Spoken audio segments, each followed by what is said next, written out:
Good morning students. आज अपना video में अपने धोरण 6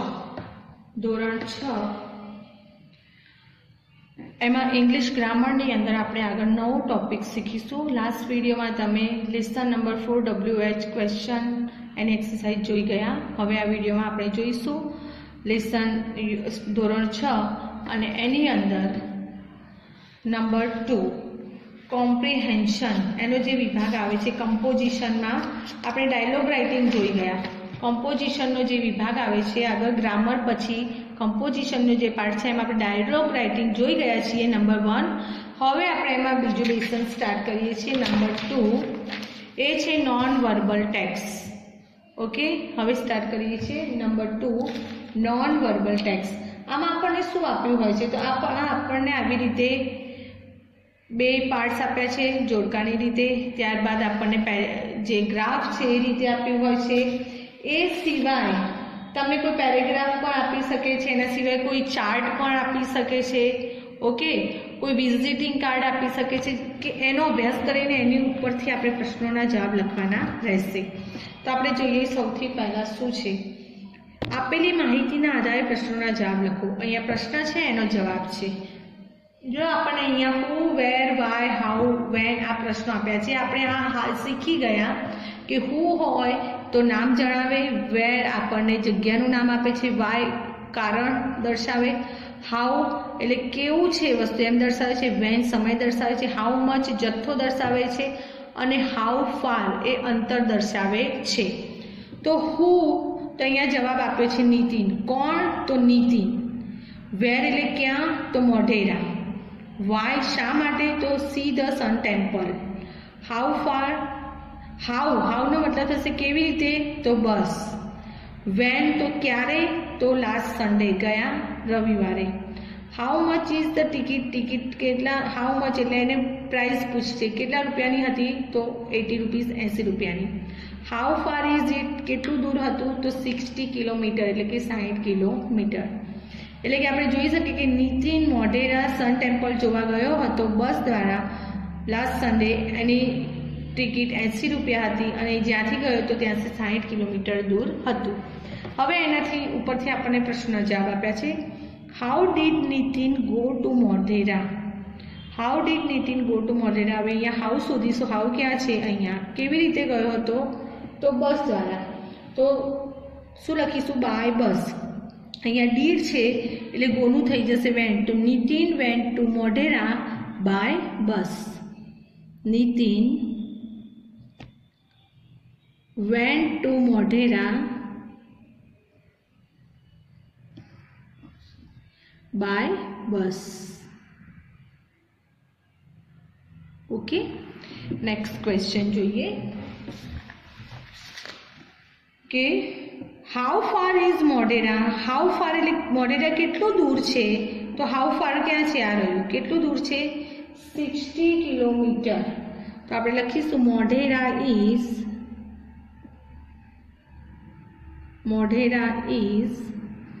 60 કિલોમીટર ફાર। કેટલું દૂર છે 60 કિલોમીટર એટલે 60 કિલોમીટર દૂર છે। Why did Nitin go to Modhera. Nitin શા માટે મોઢેરા ગયો। હવે વાય તો અહીંયા વાય જોઈએ ક્યાં છે તો two see the sun temple. Sun temple જોવા માટે। ડીડ છે એટલે ગોનું થઈ જશે વેન। તો Nitin went to Modhera to see the sun temple. Nitin went to Modhera to see the sun temple। to see the sun temple सूर्य मंदिर जोवा माटे गयो हतो। सूर्य मंदिर मोढेरानुं खूब प्रख्यात छे, तमने ख्याल हशे, घणामांना तमे जोयुं पण हशे। How much is the ticket. Ticket केटली छे तो हवे आमां हाउ मच शोधो आपणे क्यां छे आ रह्युं, केटली हती रुपीस 80 रुपया। तो आपणे लखीशुं the ticket is rupees 80।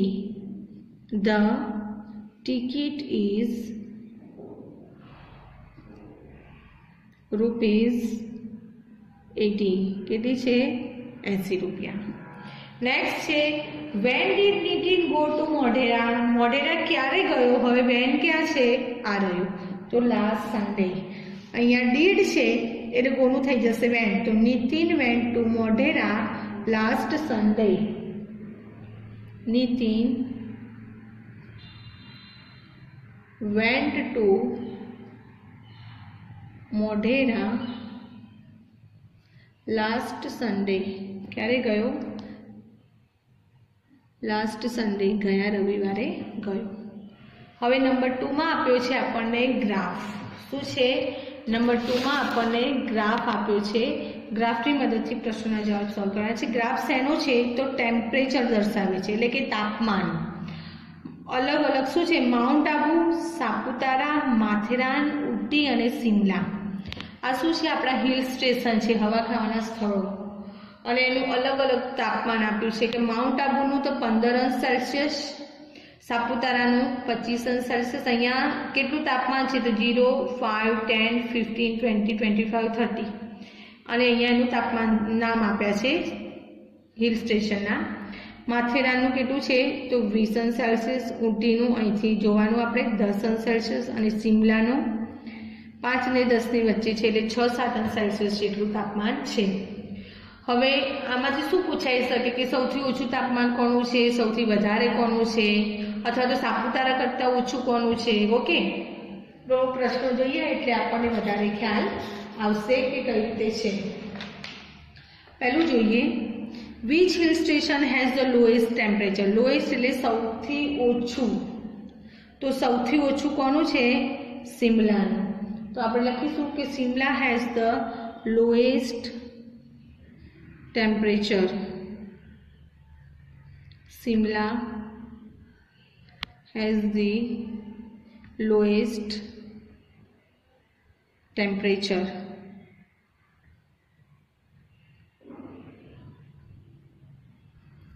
Simla has the lowest temperature. Simla નું ટેમ્પરેચર સૌથી ઓછું છે. હવે જો બીજો question, what is the temperature of Mount Abu? Mount આબુનું ટેમ્પરેચર કેટલું છે? તો આપણે આમાં જોઈશું. માઉન્ટ આબુ ક્યાં છે? આ રહ્યું. કેટલું છે માઉન્ટ આબુનું?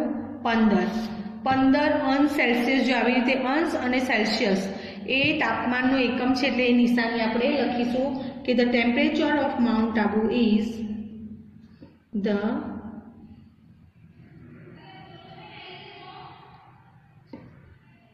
Temperature of mount Abu is કેટલું છે? 15°C. 15°C. ઓકે. પછી છે which hill station has the highest temperature. Highest એટલે સૌથી વધારે ટેમ્પરેચર કોનું છે? સૌથી વધારે અહીંયા છે 25. કોનું છે? સાપુતારાનું. તો આપણે લખીશું કે Saputara has the highest temperature. Saputara has the highest temperature. Okay, next છે which city has the temperature of 10°C. 10°C શેનું છે? તો 10 અહીંયા છે. 10 શેનું છે? ઊટીનું. તો આપણે લખીશું કે Ooty has a temperature of 10°C. Ooty has a temperature of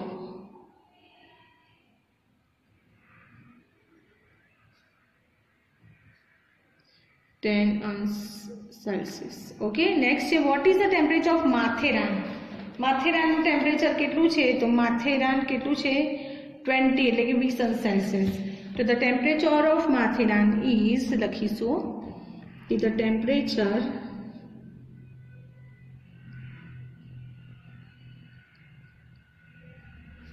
of Mathiran is 20°C. Okay. Next છે એના પછી આપણને અહીં આપ્યું છે એક વિઝિટિંગ કાર્ડ છે, એની ઉપર છે એડવેન્ચર ક્લબ. શેનું છે? એડવેન્ચર ક્લબ વાળાનું છે. શું છે અંદર? 3 days camp at જાંબુઘોડા. જાંબુઘોડામાં 3 દિવસનો કેમ્પ છે. Special package for students and children below 40 years. 14 વર્ષથી નાના વિદ્યાર્થીઓ અને બાળકો માટે જાંબુઘોડામાં 3 દિવસનો એક કેમ્પ છે. બીજું પેકેજ છે સાસણગીરનું એજ્યુકેશનલ ટૂર તરફથી છે. 4 days and 3 nights. 4 દિવસ અને 3 રાત્રિનો એજ્યુકેશનલ ટૂર સાસણગીર છે. ઓકે, હવે જોઈશું એના ક્વેશ્ચન. તો હુ ઓર્ગેનાઇઝ ધ કેમ્પ? આ કેમ્પનું આયોજન, કેમ્પ છે તો કેમ્પનું આયોજન કોણે કર્યું છે? તો એડવેન્ચર ક્લબ. તો હુની જગ્યાએ આપણે લખીશું adventure club. Adventure club has organized the camp. Okay, adventure club દ્વારા કેમ્પનું આયોજન કરવામાં આવ્યું છે. How many days is the camp? Camp કેટલા દિવસ છે? તો 3 days કેમ્પ. તો લખીશું the camp is for 3 days. The camp is for 3 days. કેટલા દિવસનો છે? 3 દિવસનો. નેક્સ્ટ છે where is the camp?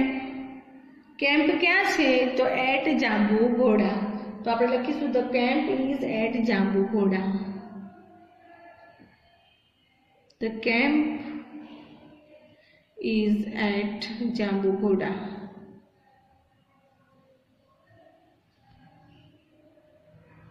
Okay, next છે એના પછી how many days is the tour to Sasan Gir?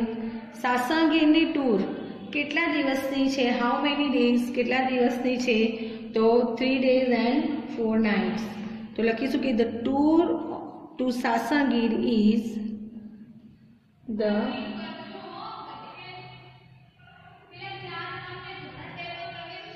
tour to Sasan Gir is શું છે?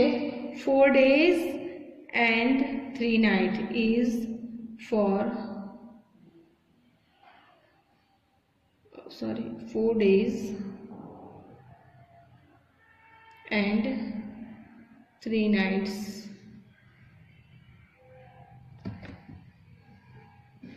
હવે છે who will give all the details? આપણને બધી ડિટેલ્સ કોણ આપે છે? તો એજ્યુકેશનલ ટૂર. તો કોની જગ્યાએ લખી દઈશું educational tour. Educational tour will give all the details. Educational tour will give all the details. Okay, એના પછી છે નંબર 4. આપણને અહીંયા શું આપ્યું છે? અલગ અલગ મહિનાના નામ આપ્યા છે અને મહિનામાં કયા ડેઝ આવે છે. આપણે અત્યારે અલગ અલગ દિવસ સેલિબ્રેટ કરીએ છીએ ને. કોઈ વાર આપણે સેલિબ્રેટ કરીએ છીએ world environment day, father's day, mother's day, friendship day તો હાલ જ ગયો, હજી 2 દિવસ પહેલાં. તો કયા મહિનામાં કયા દિવસો આવે છે એ છે તો જૂન મહિનામાં આવે છે 5મી જૂને વર્લ્ડ એન્વાયરમેન્ટ ડે અને 21 જૂને ફાધર્સ ડે. જુલાઈ મહિનામાં 1 જૂને ડોક્ટર્સ ડે અને 26 જૂને 26મી જુલાઈના દિવસે કારગિલ વિજય દિવસ. પછી ઓગસ્ટ મહિનામાં 5મી ઓગસ્ટ ફ્રેન્ડશિપ ડે. 5મી ઓગસ્ટ પણ જનરલી આપણે ઓગસ્ટ મહિનાનો જે ફર્સ્ટ સન્ડે હોય છે એ દિવસે આપણે ફ્રેન્ડશિપ ડે ઉજવીએ છીએ. પછી 9મી ઓગસ્ટે ઓગસ્ટ ક્રાંતિ દિવસ તરીકે ઉજવવામાં આવે છે. ત્યારબાદ 15મી ઓગસ્ટે ઇન્ડિપેન્ડન્સ ડે સ્વતંત્ર દિન અને 24મી ઓગસ્ટે સંસ્કૃત ડે તરીકે ઉજવવામાં આવે છે. ત્યારબાદ સપ્ટેમ્બર મહિનામાં 5મી સપ્ટેમ્બરે ટીચર્સ ડે, 14 સપ્ટેમ્બરે હિન્દી ડે અને 24 સપ્ટેમ્બરે વર્લ્ડ હાર્ટ ડે ઉજવવામાં આવે છે. ઓક્ટોબર મહિનામાં 2 ઓક્ટોબરે ગાંધી જયંતિ અથવા એને નોન વાયોલન્સ ડે તરીકે પણ ઉજવીએ છીએ અને 8મી ઓક્ટોબરના દિવસે એરફોર્સ ડે તરીકે ઉજવવામાં આવે છે. અને 14મી નવેમ્બરના દિવસે ચિલ્ડ્રન્સ ડે, નવેમ્બરમાં 14મી નવેમ્બરના દિવસે ચિલ્ડ્રન્સ ડે, જે જવાહરલાલ નહેરુનો જન્મદિવસ છે, તો એ દિવસને ચિલ્ડ્રન્સ ડે તરીકે ઉજવવામાં આવે છે. હવે જોઈએ આપણે એની ઉપરથી ક્વેશ્ચન કે which day is celebrated as Kargil Vijay Diwas. Kargil Vijay દિવસ તરીકે શું ઉજવવામાં આવે છે? તો આપણે અહીંયા જોવાનું કે કારગિલ વિજય દિવસ ક્યારે છે? 26 જુલાઈ.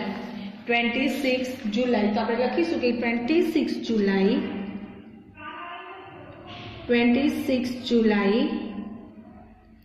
is celebrated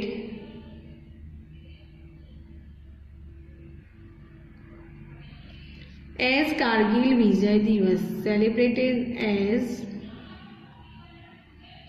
Kargil Vijay Divas.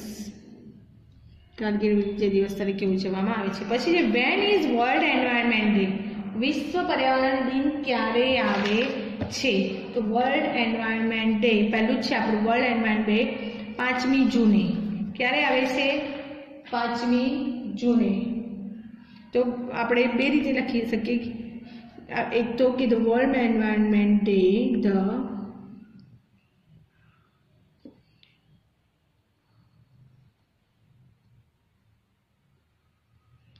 environment day is on ક્યારે છે? 5મી જૂન. તો 5મી જૂને. બીજું લખી શકીએ કે 5th June is the world environment day. 5મી જૂનનો દિવસ છે વર્લ્ડ એન્વાયરમેન્ટ ડે છે. હવે જોઈએ when do we celebrate the independence day. સ્વાતંત્ર્ય દિન આપણે ક્યારે ઉજવીએ છીએ? તો હવે જોઈએ આપણે આપણા ચાર્ટમાં ઇન્ડિપેન્ડન્સ ડે. આ તો આપણને યાદ જ હોય છે કે 15 ઓગસ્ટ, 15મી ઓગસ્ટ. આપણે લખીશું વી celebrate the independence day. We celebrate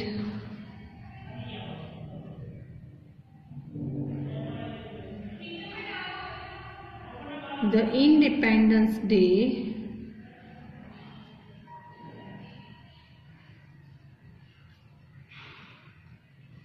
on ક્યારે ઉજવીએ છીએ? 15th ઓગસ્ટ, 15મી ઓગસ્ટે, 15th ઓગસ્ટ. ઓકે, નેક્સ્ટ છે આપણું which day is celebrated on 5th September. 5મી સપ્ટેમ્બરે. તો સપ્ટેમ્બર મહિનામાં 5મી શું છે? Teachers day. તો કયો દિવસ ઉજવીએ છીએ? Teachers day. તો વિચની જગ્યાએ આપણે લખી દઈશું કે teachers day is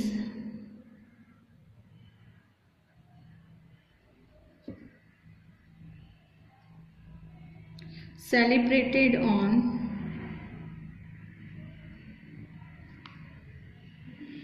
5th September.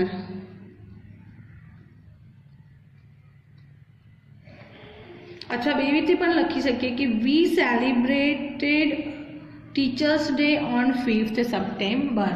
Okay, last question છે આપણો કે van do we celebrate air force day. Air force day આપણે ક્યારે ઉજવીએ છીએ? તો આમાં જોઈશું એરફોર્સ ડે ક્યાં છે? 8મી ઓક્ટોબર. ક્યારે છે? 8મી ઓક્ટોબર. તો આપણે લખીશું we celebrate air force day. Air force day on ક્યારે જોયું આપણે? 8મી ઓક્ટોબર. તો 8th ઓક્ટોબર. ઓકે સ્ટુડન્ટ્સ, એના પછી છે નંબર 5 અને એ છે આપણને આપણું ટાઈમ ટેબલ આપ્યું છે અને એ આપણે આના પછીના નેક્સ્ટ વિડીયોમાં જોઈશું. Okay, thank you students.